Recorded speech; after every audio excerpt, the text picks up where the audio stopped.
have you noticed that lately, joy feels out of reach? Not gone, not dead, just out of sync with you.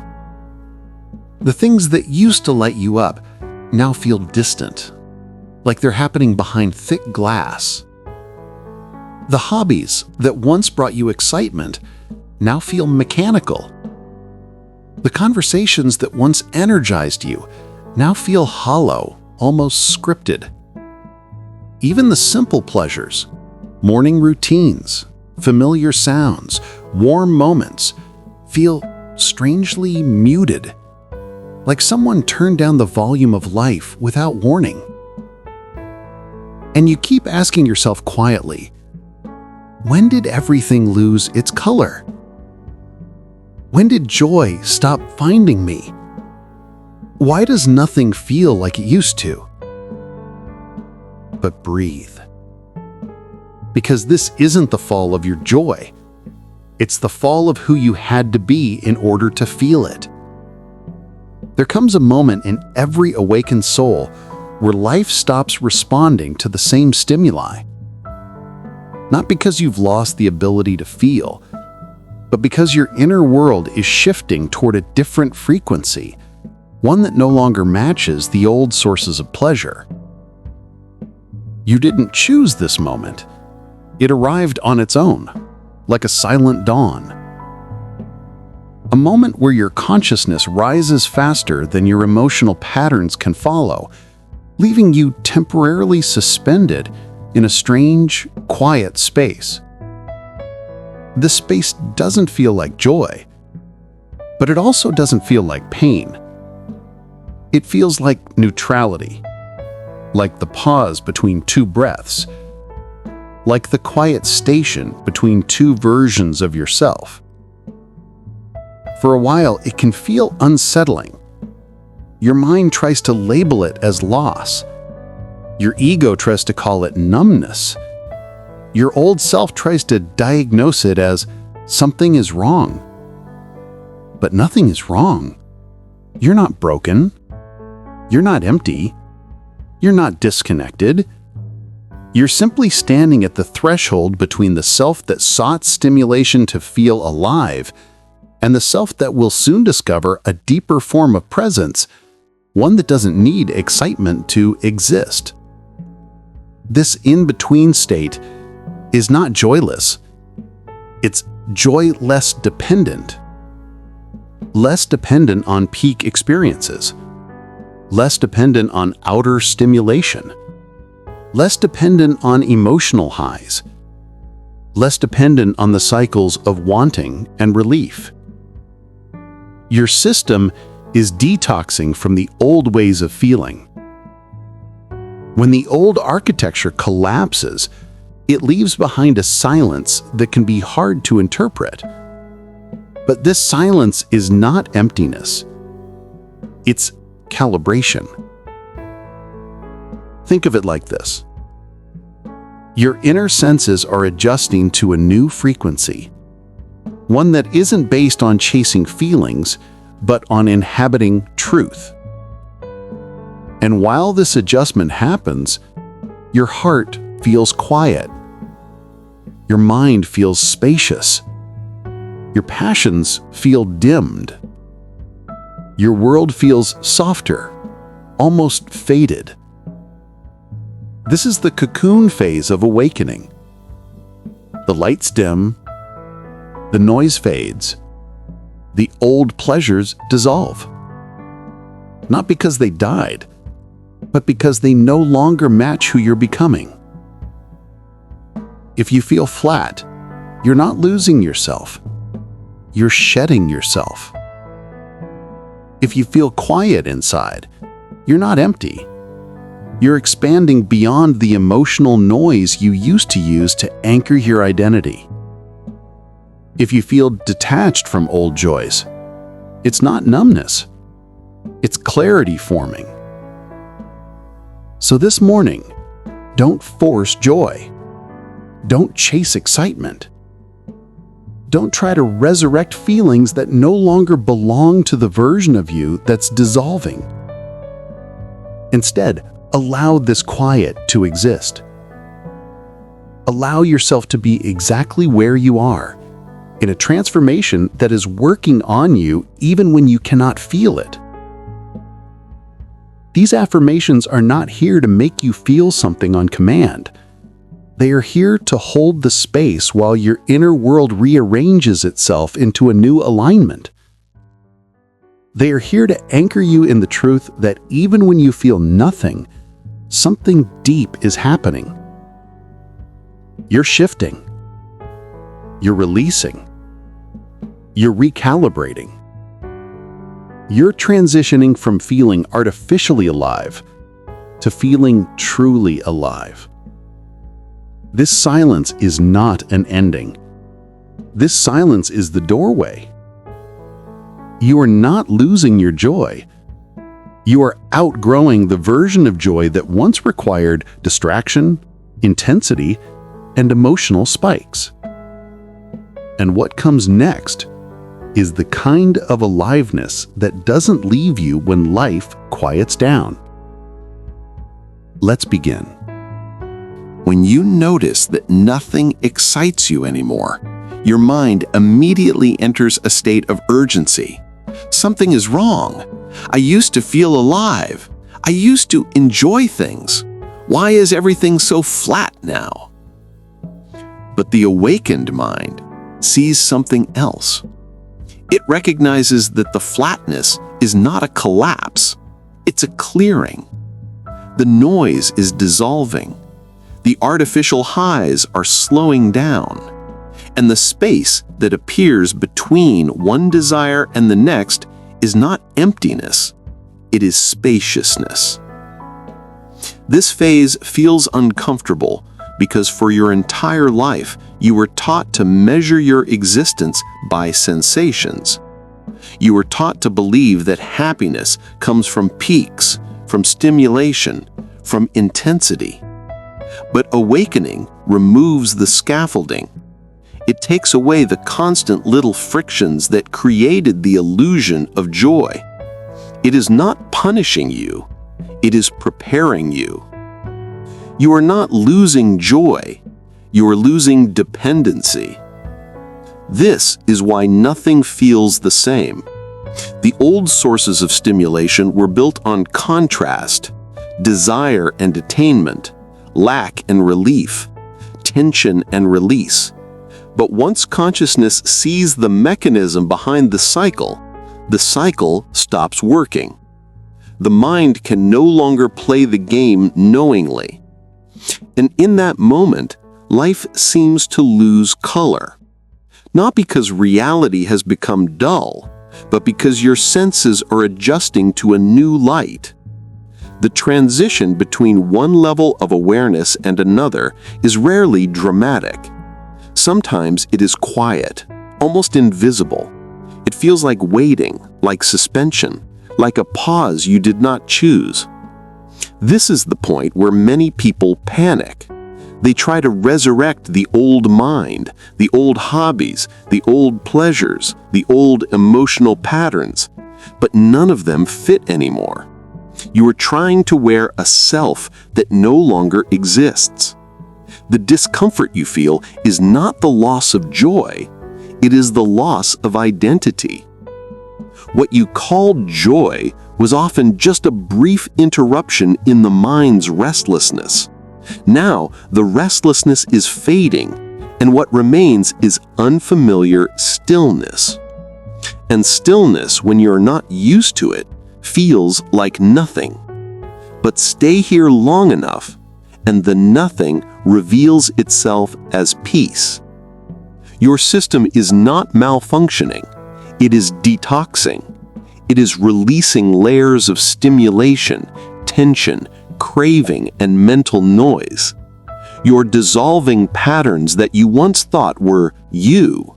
And because these patterns defined your sense of excitement, their disappearance feels like losing your aliveness. But it is the opposite. You are recovering your aliveness from artificial sources. Awakening removes the borrowed light so you can learn to shine from within. This is why the world feels quieter. This is why interactions feel less dramatic. This is why your mind no longer clings to stories, fantasies, or emotional narratives. The machinery behind joy was also the machinery behind suffering. When one collapses, so does the other. And the in-between feels like absence. But notice this carefully. The absence you feel is actually presence without noise. Your awareness is becoming more refined. What used to overwhelm you now barely touches you. What used to ignite your emotions now dissolves without effort. This is not numbness, it is clarity. It is perception without distortion. And it takes time for the system to adjust to this new equilibrium. So if nothing brings you joy anymore, don't run from the experience. Allow it. Feel it. Sit inside this quietness without trying to force color back into your world. This is the moment where your energy stops leaking outward. This is where your attention returns to you. This is where your system learns to rest in its natural frequency. And this resting is not the end of joy. It is the beginning of real joy, the kind that does not rise and fall, does not depend on stimulation, does not ask life to perform for you, the kind that appears on its own, subtly, quietly, like a ripple on a still lake. You are not becoming empty. You are becoming spacious enough for truth. As you move deeper into this phase where life seems muted, something essential begins to reveal itself. You start noticing that the absence of excitement is not the same as the absence of life. What disappears is the agitation that you once mistook for aliveness. What remains is a quieter form of presence, one that your mind is still learning to trust. This transition can feel like standing between two worlds. The old self is dissolving, yet the new self has not fully taken shape. And in this in-between space, the mind searches desperately for reference points. It wants to feel the way it used to feel. It wants the same sparks, the same rushes, the same emotional currents that once defined its days. But awakening is not a return, it is a release. When nothing brings you joy anymore, you are not being punished, you are being stripped of illusions. Notice how the mind reacts.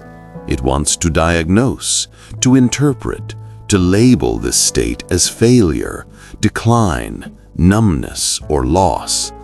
But none of these labels match your actual experience, because beneath the supposed emptiness, there is a subtle awareness quietly observing everything, a presence that is not disturbed, not panicked, not broken. It is simply waiting. What feels like a dead end is actually the opening of inner space. Before this transition, your joy came from contrast, from peaks after valleys, from relief after tension, from distraction after boredom. Now the mechanism behind the contrast is dismantling itself, and what you're left with is neutrality, a natural evenness that your system has not yet learned to appreciate. This neutrality is not the absence of feeling, it is the absence of dependency. Dependency on stimulation, dependency on emotional oscillation, dependency on distraction disguised as joy. And once these dependencies fall away, the world seems quiet, not because it lacks depth, but because you are finally perceiving it without the filter of craving. This is why music feels different, conversations feel different, relationships feel different, You are no longer approaching them from hunger. You are approaching them from clarity. This stage demands patience, because the mind will try to resurrect the old rhythm again and again. It will chase old hobbies with new desperation. It will look for excitement where excitement used to be. It will test every doorway that once led to pleasure, only to find them closed. But they are not closed. You have simply outgrown them. When a plant becomes too large for its pot, staying in the same soil becomes suffocating. What once nourished begins to restrict. That is what's happening to you. You have become too vast for the emotional ecosystem that once satisfied you. The loss of joy is not the loss of capacity. It is the expansion of capacity. Your system is recalibrating. Your nervous system is detoxing from overstimulation. Your awareness is adjusting to a subtler frequency. Your heart is learning how to recognize fulfillment without the roller coaster. And in this shift, something important begins to happen. Something subtle but powerful. You begin to see that the joy you once chased was often created by the mind's own dissatisfaction, that the more you needed excitement, the more excitement drained you, that the more you relied on stimulation, the more stimulation exhausted you. Now the mind has stopped running, and in its stillness, your real self can finally breathe. This is the moment when deeper awareness emerges. The awareness that joy is not supposed to overwhelm you. It's supposed to anchor you. It's not supposed to depend on circumstances. It's supposed to arise from presence. Presence does not announce itself with fireworks. It enters quietly, like dawn. You may not notice it first. You may dismiss it as nothing. You may misinterpret it as apathy. But if you slow down enough to feel beneath the surface, you'll notice a subtle change, a sense of being supported from within, a sense of being okay for no reason, a sense of existing without effort. This is the beginning of awakened joy, the kind that does not flare and fade, but simply remains. Your system is returning to its natural state. It is simpler than you imagined, quieter than you expected, more ordinary than you were taught to believe, and yet this ordinariness is the doorway you have been seeking, because real joy does not need the world to perform. Real joy does not need constant stimulus. Real joy does not require intensity. It flows from the same stillness you are resisting now. The part of you that feels flat is not dying. It is learning to live without illusions. Let the old lights go dim. Let the old sparks fade. Let the old highs dissolve. They were never the source. They were only the symptoms.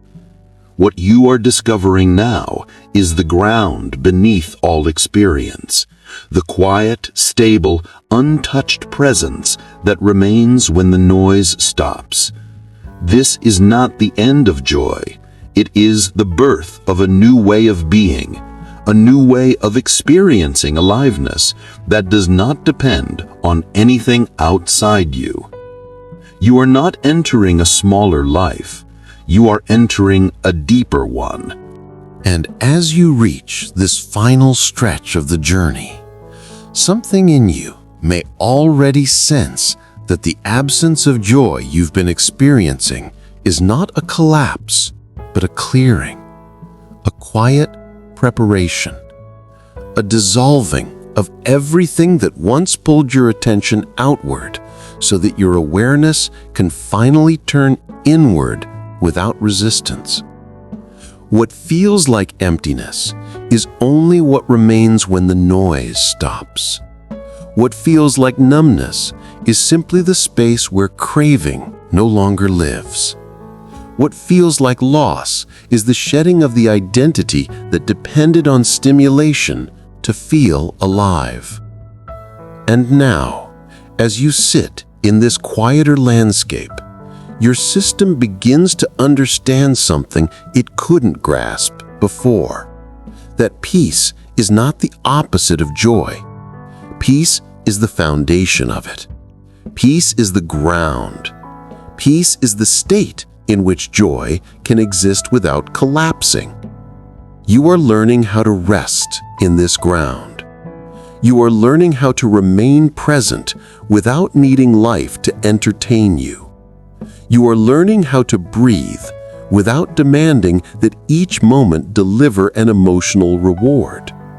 You are learning how to stand in your own presence without chasing after the next spark. This is the shift that so few people recognize. Joy doesn't disappear. It changes shape. It stops being a fire that burns fast and becomes a warmth that stays. It stops being a peak you chase and becomes the quiet recognition that nothing is missing. It stops being an escape and becomes a return to yourself.